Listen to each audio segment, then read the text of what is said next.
The Edmonton Oilers own the number 29 overall pick in this year's draft, which is the latest they'll be making their first selection in well over a decade. The big question heading into the draft is whether they're actually going to be making that pick. There's been talk that the Oilers could trade their pick for help on the team right now, and there's also been speculation that they could trade down in order to stockpile more picks later in the draft. Let's go through the options. The Oilers just went on their deepest playoff run of the Connor McDavid and Leon Draisaitl era, and there's no better time than now to go all in on trying to win. Getting swept by the Colorado Avalanche in the Western Conference Finals showed that the Oilers have quite a bit of work to do in order to hang with the league's elite teams. They badly need a legitimate starting goaltender, and they could use some more scoring depth and help on the blue line. The last time the Oilers traded away their first round pick was all the way back in 2006 when the team acquired Dwayne Rollison from the Minnesota Wild at the trade deadline.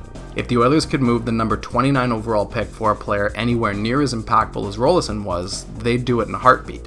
The challenge is that the Oilers don't have very many picks in this year's draft, so trading the number 29 overall pick would essentially leave them with an empty draft class beyond late round flyers.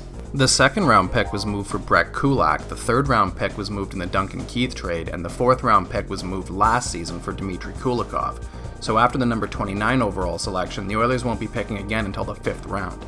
Another option when it comes to trading the pick is that the Oilers could trade down in order to get more picks later in the draft. We've seen the Oilers trade down in the draft multiple times since Ken Holland became the team's general manager.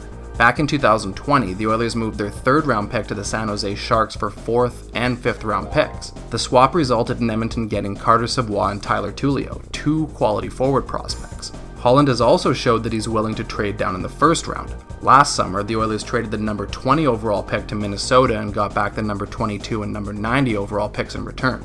The Wild moved up to select goaltender Jesper Wallstedt, while the Oilers took Xavier Bourgault and defenseman Luka Munzenberger. It makes a lot of sense for the Oilers to trade down because the team doesn't have another pick until the fifth round, and the more picks the merrier for adding depth to a team's system. But on the other hand, many teams get burned when they trade quality for quantity. Back in 2003, the Oilers traded down to select Marc-Antoine Pouliot and JF Jacques, and they gave up the pick that was used on Zach Parise. Finally, there's the third option, which is simply making the pick at number 29 overall. The reality of the salary cap world is that teams need to constantly be internally developing quality talent on inexpensive contracts, and the number 29 overall pick is Edmonton's best bet at finding a player who can do that for them in the future. What do you think the Oilers should do with the number 29 overall pick?